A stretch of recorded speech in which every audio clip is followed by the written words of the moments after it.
Okay, let's talk about becoming a brand. So that was all about lynchpin, right? Becoming someone who is a go-to. Like, we got to go to this person. Becoming a brand, a little bit different. So, what is a brand? A lot of different definitions out there. Here's my favorite: a set of expectations, memories, stories, relationships that account for a consumer's decision, right? Like, so James Bond is a brand. We're people who watch it are consumers. There's certain things we expect out of James Bond, right? Uh, and whether it's a business fire, blah blah blah, blah, it doesn't pay a premium, make a selection, or spread the word, then no brand value exists for that consumer, right? It's got to be a promise. So one of my favorite ways of thinking about this, if Nike opened a hotel, we would probably have an expectation of what it would look like, right? Whereas if like the Hyatt started a brand of shoes, we wouldn't have any idea because Hyatt's not really a brand. They're a company with a logo, but Nike is a brand. We have expectations when it comes to brand, right? When Disney Plus came out, we had an idea of what Disney Plus would kind of be like, and that's part of the brand. There's expectations there. So this is this is very much for me, but I hope it's for everyone. But obviously, it's not for everyone. But no sleaze is required. And what I mean by that is, this is not about fooling people into giving you money that they would regret later or anything like that. This is about like making promises and keeping them. Right? Becoming a brand is you expect this, we're going to provide this. I love this definition of marketing. I used to hate marketing. I used to think marketing was like the worst thing in the world. Marketing is a generous act of helping someone solve a problem. Their problem. Marketing helps others become who they seek to become, right? So if there was no new James Bond movie coming out, I would be disappointed, as would millions of other people, right? I have a problem. I want to see another James Bond movie. Now, that's a very trivial problem, but it's a problem that is important to me and to some people who are bigger fans, much more important, right?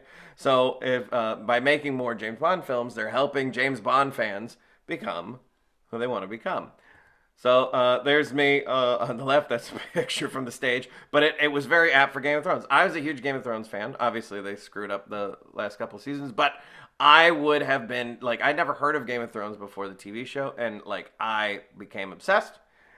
And it was a brand that I was looking forward to. And then they screwed it up. They gave us a set of expectations of this is amazing television with really good stories and acting. And then the last couple seasons happened. It was like, you disappointed us. Winter came, and it was not pretty. When you're a brand, you can't please everyone. So same with the linchpin, you got to say no sometimes. With a brand, you got to say no sometimes. So don't try and please everyone. It ain't gonna work. Harry Potter. Now, J.K. Rowling's current status notwithstanding, Harry Potter's still one of the most popular books ever, and it has 1-star reviews on Amazon. There are people who go, nah, I didn't care for it. Right? So, if Harry Potter can't please everyone, I certainly can't, and I would don't expect that out of you because that's a ridiculous expectation. Here's something that flies in the face of what I used to believe: the smallest possible audience. Meaning, what's the audience that you need in order to accomplish what you want to accomplish? So one of my favorite shows ever is South Park. And season 23, which was last season, how many people watched season 23? About 1.3 million viewers per episode. You might think that's a ton of people. Yeah, that's about 1 out of every 252 people in the United States, right? So survey 100 people randomly in the United States. Maybe none of them saw an episode of South Park last season. And yet they're very wildly popular. And that's just in America. That's not even talking about like international.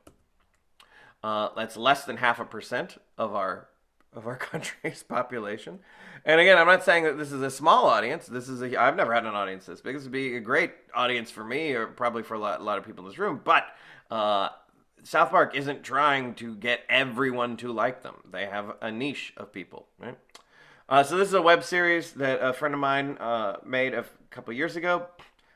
You've probably never heard of it. Almost no one probably has. The only reason I knew it is because I knew one of the producers. But it's called Thank You 5. Him and the other producers made money on this little web series that none of us had heard of, right? because you don't need everyone to hear about it. You don't need it to be the most popular thing. You just need an audience. I don't know that he made a ton. I don't think he like made millions or anything, but he made his money back that he put into the production of it. So that's cool. Becoming a brand is listening to the market. Now, this is different from trying to please everyone and going, oh, what do I do next? Let me just, do whatever people tell me to. But, like, what's out there? What's not out there? What's missing? Like, what can you make others interested in? Like, oh, there's clearly a following of South Park. Is my thing kind of like South Park? Are there people out there? There's Rick and Morty. There's a lot of crossover between people like Rick and Morty and South Park. I don't think Rick and Morty did anything they didn't steal anything, but like clearly some of the fans of South Park went, ooh, another animated show for adults that's kind of raunchy that we can get behind, right? Our job isn't to, shove some kind of TV show or movie into someone's face. Our job is to find an audience with a need. That need of like, oh, I would be disappointed if Rick and Morty stopped making episodes. I'd be disappointed if Shonda Rhimes didn't make another TV show. Whatever it is you're a fan of, there's a market out there for it. Making promises and keeping it. That's what brands do. So let's test something real quick. This is Catherine Bigelow, director. Hurt Locker, Zero Dark 30, Detroit, Point Break. Right? These movies kind of give you an expectation. So if you're thinking, oh, Catherine Bigelow is coming out with a new movie, what do we think it might be? It's probably going to be action, guns. It's going to be intense, fast-paced. It's going to be crime. High impact, war, loud. We have expectations with Catherine Bigelow because she has a brand. Now, again, some people out there may go see a movie of hers and not know that it's like, they might not be going, I'm seeing the new Catherine Bigelow movie. But if they like the movie, right? She's, for the people who are fans, she's got an expectation. She's got a brand, right?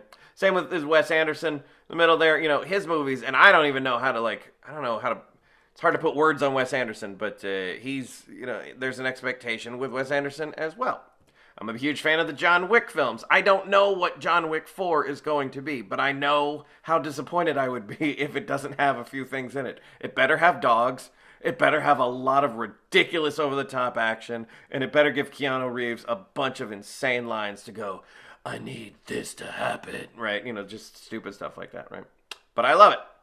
And a brand is always listening and growing. What is the next thing, right? You got to keep it up. In the same way doctors, surgeons have to go to conferences for new education. You can't just make a thing and go, I'm done. I made it.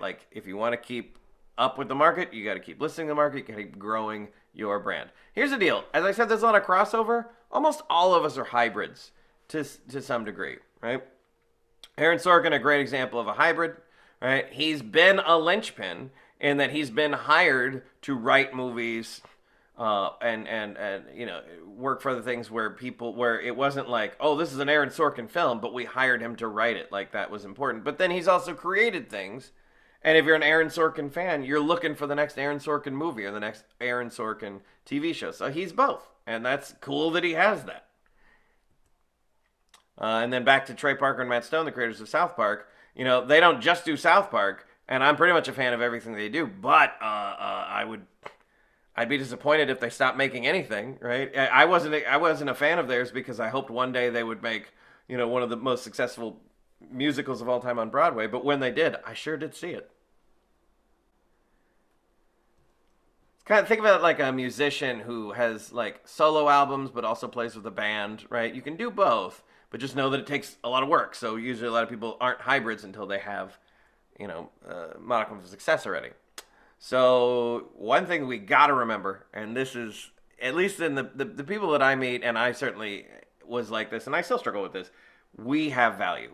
It's easy to think that, oh, Hollywood's never heard of me, or I've never done this or that, so I don't have value. Of course you have value, right? But you got to give it to yourself. Meaning that no one's going to just go pluck you out of thing and go, you're valuable now. It's I have to value me before anyone else is going to care. So how do you know your value? Well, you know your market, right?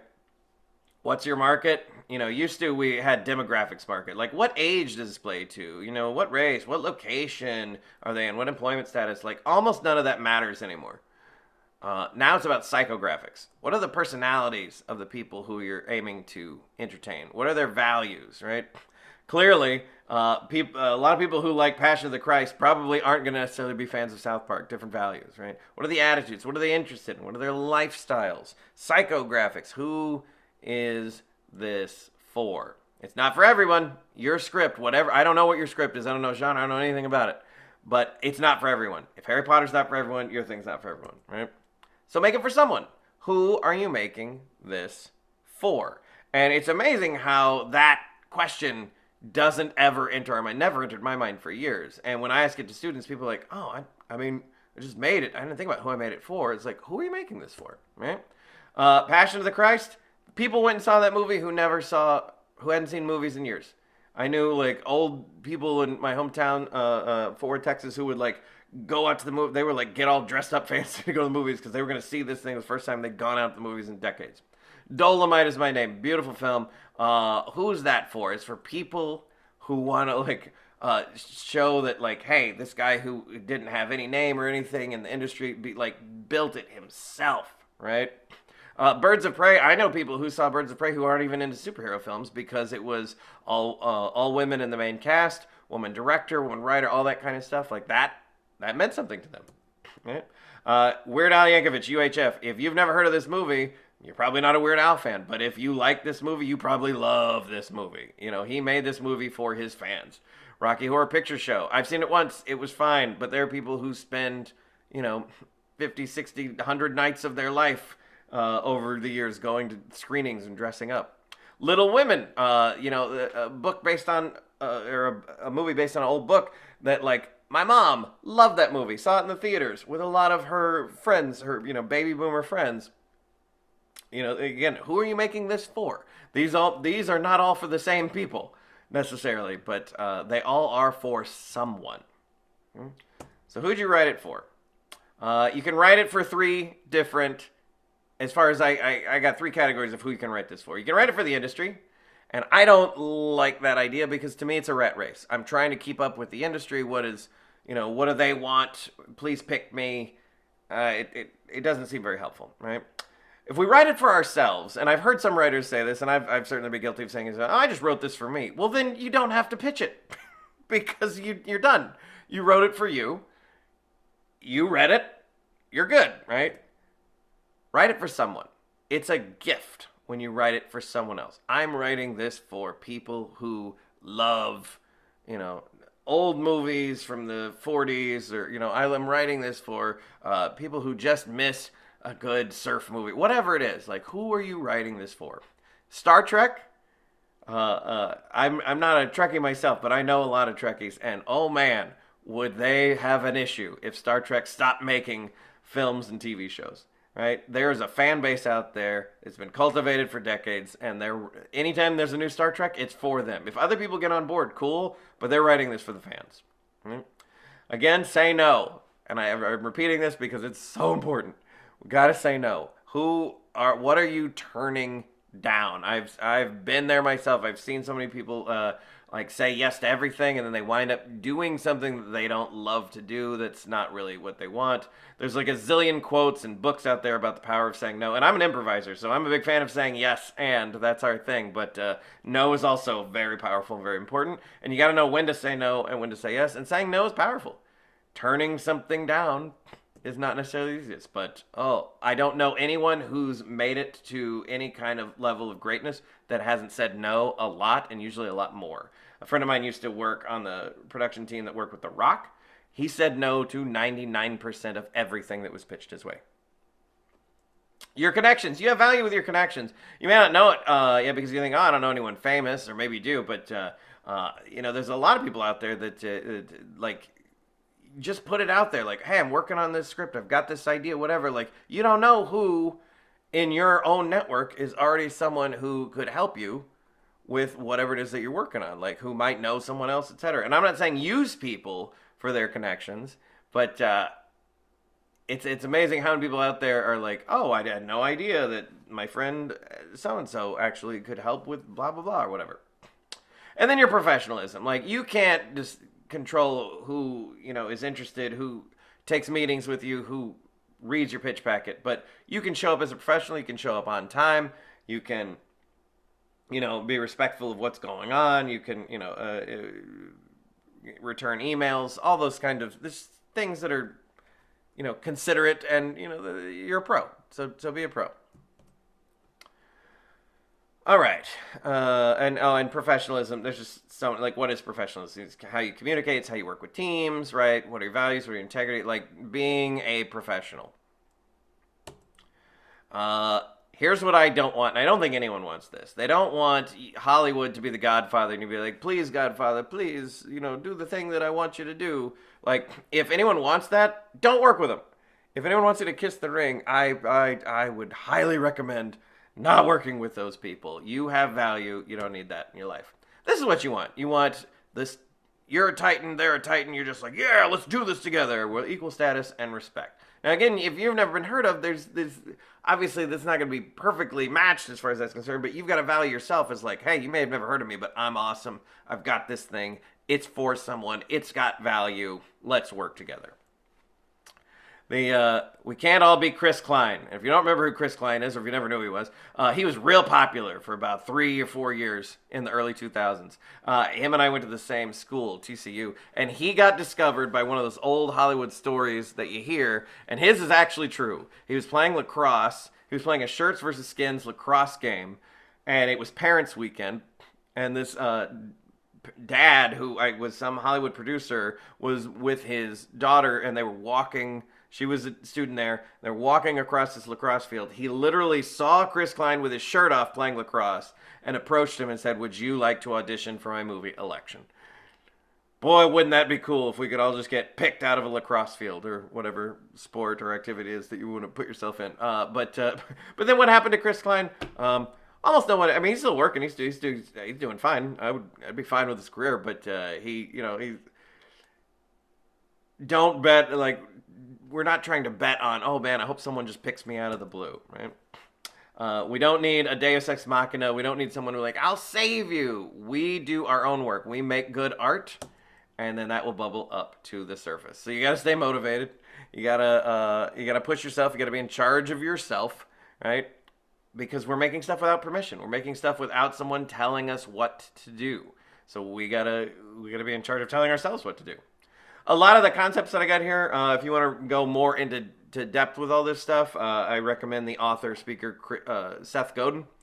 Here's some of his books. He's got a blog. He's got lots of things. And he's a marketer. He coined the term permission marketing in 1999. This idea of like, I don't want to market to people who will hate what happens afterwards. I want to market to the people who want what I'm selling. And if you'd like to follow me for anything else, I teach pitching, I teach improv, I teach stand-up, I teach a number of things, and you can find me at Rich Baker Coaching on Facebook and Instagram. So, thank you very much. So this...